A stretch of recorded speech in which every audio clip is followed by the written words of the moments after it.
Okay, I think probably we took the problem yesterday for assignment, so that part anyway we have completed. Coming to non-circular cross-section wire, so normally they are used for where we need to have greatest load capacity in a limited space. The springs of non-circular cross section are used. Okay, so this is the value of B, and this is the height of the cross section H, and the shear stress equation is given by KFD into 1.5H plus 0.9 B by B square H square, and the spring index is going to be C is equal to D by B if B is less than H, if B is less than H, and it is D by H if B is greater than H or H is less than B. Okay, and this is the equation for deflection calculation.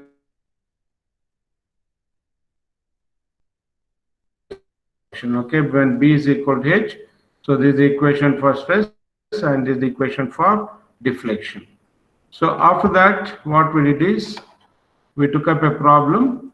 Okay, a loaded narrow gauge car of mass. So 1600 kg is the mass, and velocity is given as 1.2 meters per second. So using mass and velocity, so any body having mass and velocity possesses kinetic energy. So therefore we calculated kinetic energy first. Then after that, this kinetic energy, the absorption of this kinetic energy is done by the springs only. Okay, because the narrow gauge car has to be brought to rest. Okay, so it is brought to rest by two helical steel springs of square section. Okay, so that means this entire energy of kinetic energy, entire kinetic energy of the moving narrow gauge car needs to be absorbed by the spring. So therefore, we can equate the energy absorbed by two springs as that is given by half F into Y, and then stands for number of springs. So this can be equated to the kinetic energy of the moving body, because that is the energy that has to be absorbed by these two springs. So energy absorbed is given by resilience, that is U. So therefore, equate U is equal to kinetic energy. So that is energy absorbed U is equal to kinetic energy. When we equate, we are going to get the value of load on springs. So when I multiply it by N, so then I'll get load on each spring. So with that, then spring index is given in the problem, then calculate the Wahl's correction factor, and then calculate stress induced. From stress induced, he has given you in the problem the stress, okay, allowable stress as shear stress allowed is 400 megapascal. So therefore, based on that, we are going to calculate the cross section of the springs, and also we find out number of tons. This is how we solve problems in springs of non-circular cross section. Next, this is also similar, except that he has given you the velocity in meters per minute. We need to convert it into meter per second by dividing it by 60. That's the only difference. And then they're all similar problems. Okay. Then after that,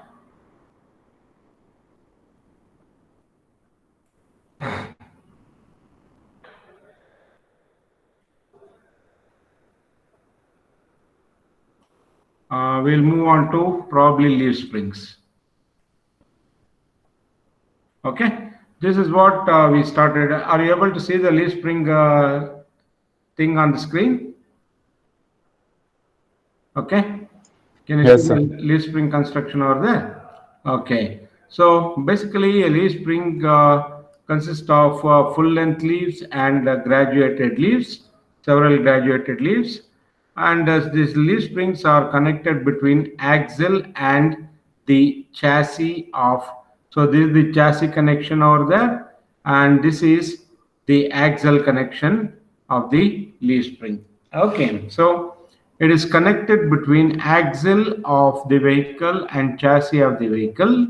It will consist of full length leaves and graduated leaves, and they are held together by U-bolts and center clips over there. To avoid separation of the leaves, they are clamped together using what type of bolts they are called? They are called what? Rebound clips. Okay, rebound clips. To avoid separation of springs, rebound clips are used. Okay, that's what we learned. And then how a triangular leaf spring came into existence is that a rectangular plate subjected to load at its free end. So because of maximum bending moment at the fixed end, you will have maximum bending stress at the fixed end. So therefore, the material that is marked as X over here is of it's an excess material which can be removed. So removing this part, what we can get is a beam of uniform strength. So wherever there is a maximum stress that's going to occur, we have got maximum material. Wherever there is minimum stress, we have minimum material. And then for compactness, this triangular plate is cut into strips and then arranged one below the other. Okay, it's a beam of constant stress or uniform strength. And for compactness, the triangular plate is cut into strips and then arranged one below the other to make it into a leaf springs, okay, with the many graduated leaves. Okay, then we learned about the equations for stress and deflection. And then another important is the maximum stress induced in a full length leaf is 50% more than the maximum stress induced in a graduated leaf spring for same deflection. So this is the derivation that we learned. And we know for full length leaf it is C1FL by BH square, and the deflection for full length leaf is given by C2FL cube by EBH cube. Okay, so C1 is 6 for full length leaf and C2 is 4 for full length leaf. Similarly, for so deflection and stress and deflection equations, take the ratio of that, simplify, you will get the deflection of full length leaf in terms of stress in full length leaf. Similarly, for graduated leaves, take sigma g, which is C1FL by BH square. Okay, that is FL by BH square by 6. That's all. That is moment divided by section modulus. And this is the equation for deflection. Again, take the ratio of deflection to stress.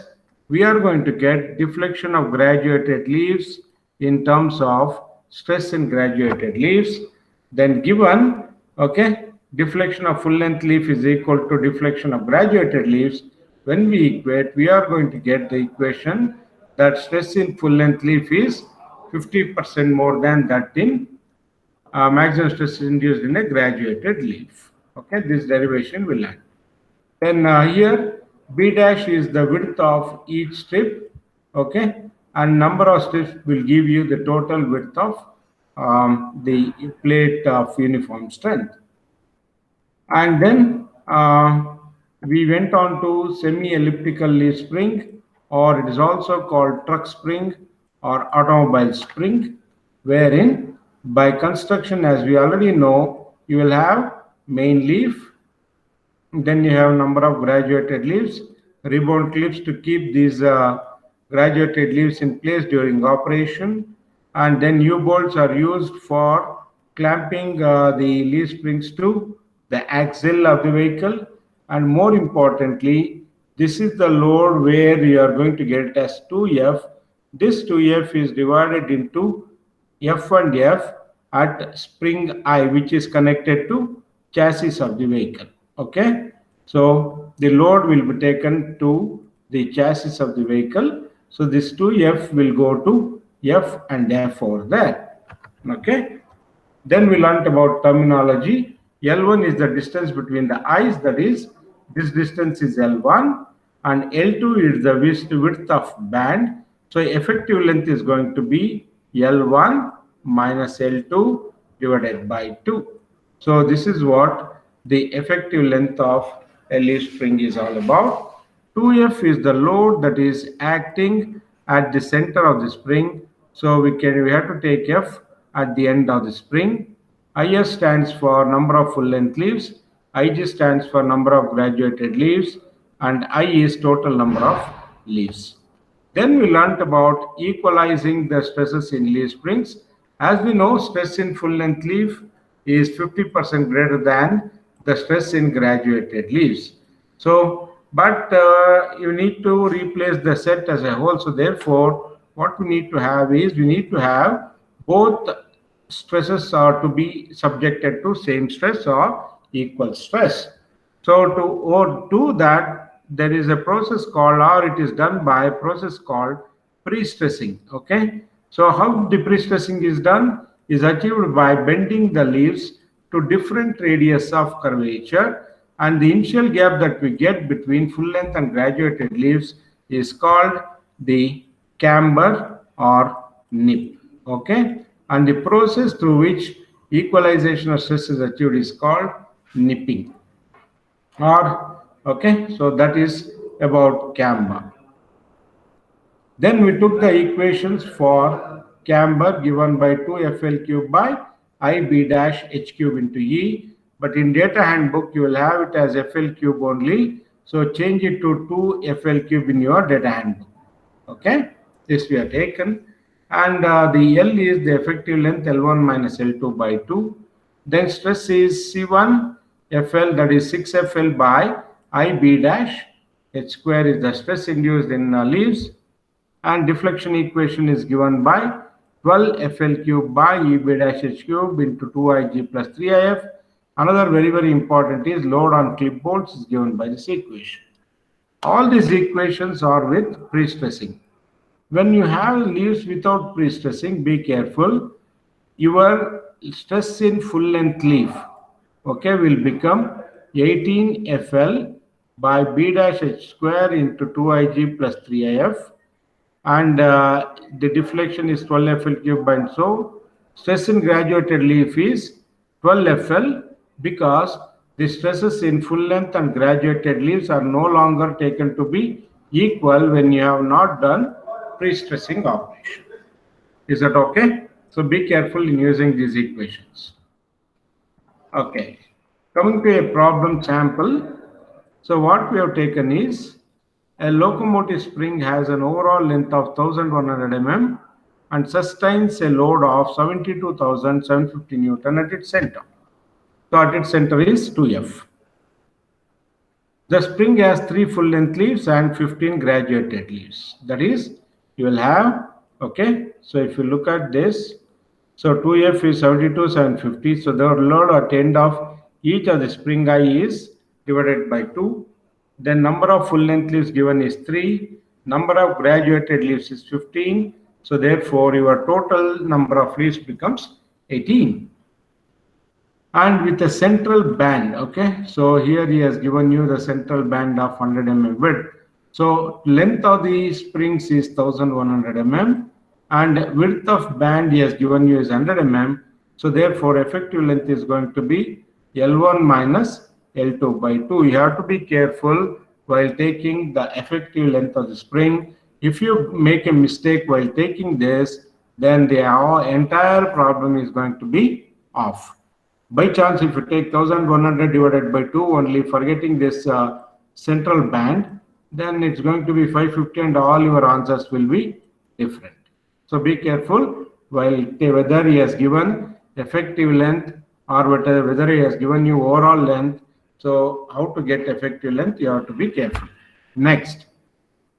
And plates are to be stressed to 420. All the plates are to be stressed to 420 means there is equalization done in the plates. Right. Then when fully loaded, the ratio of total spring depth to width is to be 2. That is, total spring depth to be width is to be 2 is total spring depth is IH by spring width is B dash. So IH by B dash is equal to 2. So from this, what I am going to get is, okay, I know it is 18 and H is equal to 2B dash. So therefore, we can get an equation of B dash in terms of H. So now coming to the solution. So we can find out sigma is equal to 6FL by IB dash H square. Sigma is given in the problem. So find the value of H and B dash. Then we need to find out camber using equation 2FL cube by IB dash H cube into E. If Young's modulus is not given in the problem, we can assume it as 2 into 10 power 5 megapascal for a steel material.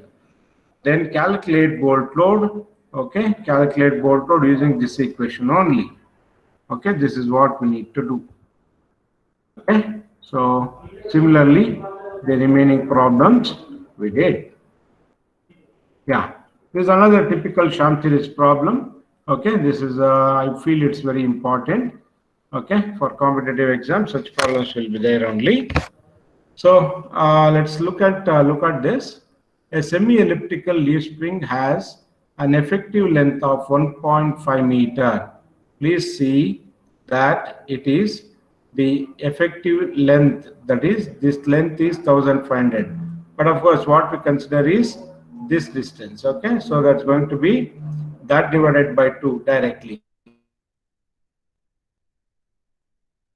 Next, the spring seat midway between the shackles carries a helical spring upon which is imposed an impact equivalent to 1000 Newton meter of energy. Okay, so there is a leaf spring which to this leaf spring there attached is an helical spring. So to the end of helical spring there is going to be a load that is applied equivalent to 1000 Newton meter of energy. Okay, it is in the form of energy, that is he has given you the value of resilience or strain energy absorbed, that is 1000 into 10 power 3 Newton millimeter. The laminated spring is composed of 10 graduated leaves and 2 extra full length leaves. So total leaves will be 12 plus 10 plus 2 will give you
Was it going on? Were you able to hear and see the thing?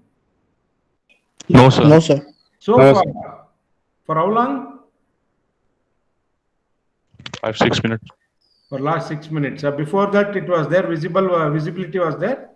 Yes, sir. Yes, sir. Then why suddenly it went? Oh my God. So up to did we start with leaf spring there? Yes, sir. Did I start with leaf spring and complete or what? Where it got Sir, you're explaining the problem, sir. of what? Leaf spring, Yes, sir. Yes, sir. Okay, leaf spring. Then Sham series problem that I took that I was explaining. Yes, sir. Yes, sir. Okay, then it is okay. Then what else shall we take now? We'll take up spring roll is lubrication and bearing we did.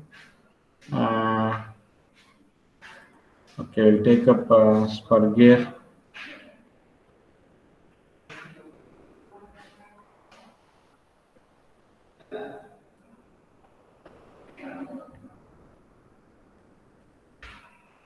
Okay, we'll look at a little bit of spur gear. Okay, right? So I think basic definitions. These are friction wheel with teeth cut on its periphery is called a gear. So they are machine elements to transmit motion and power with successively engaging teeth. Okay, then classification, and this is helical gear where the teeth are at an angle with reference to axis. Okay, these are but both spur and helical gear are parallel axis gears. Then this is a bevel gear, that is essentially an intersecting axis. Okay, and this is the worm gear, non-intersecting and non-parallel gears. And then we learnt about terminology of face width, addendum, dedendum, pressure angle we learnt about, and we learnt about pressure angles and its importance. Okay, and the design considerations or the specifications for a gear design are generally power to be transmitted, speed of driving, and speed of driven gear. Correct? Okay. Is it visible now or the line has got cut? So visible. Okay.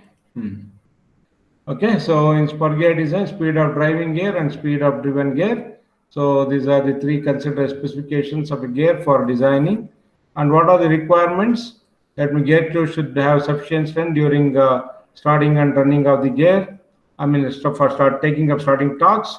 Then teeth should have good wear characteristics and also should not fail in dynamic conditions. So to understand beam strength, we derived Lewis equation. We tried to understand when gear is subjected to normal force Fn, which is resolved into radial force and tangential force, and the effect of radial force is neglected, and then effect of tangential force is taken, and the equation is derived to find out the tangential tooth load Ft, which is called Lewis equation, given by sigma naught Cv by into pi m. And then we learned about gear design procedure. Anybody, any doubt in gear design procedure for gear design? I hope there's no doubt in those things. Okay, so that's about spur gear design. Anything else you have in mind? Anything else to be repeated?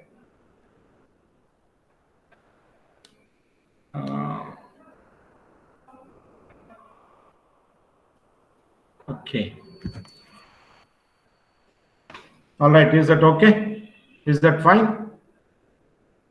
Yes, sir. Okay. For second test, you know what is the syllabus for second test? Yes, sir.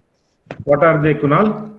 So spring design, lubrication and general bearing, rolling contact bearing. Rolling contact bearings. Okay, fine. So according to as of now, it is 8 questions. Out of 8, you have to answer 5 questions, descriptive type. Okay. So Yes. this is what. And for lab internals, probably we'll have it on Friday. And for Viva, what you need to study is, one second, I'll just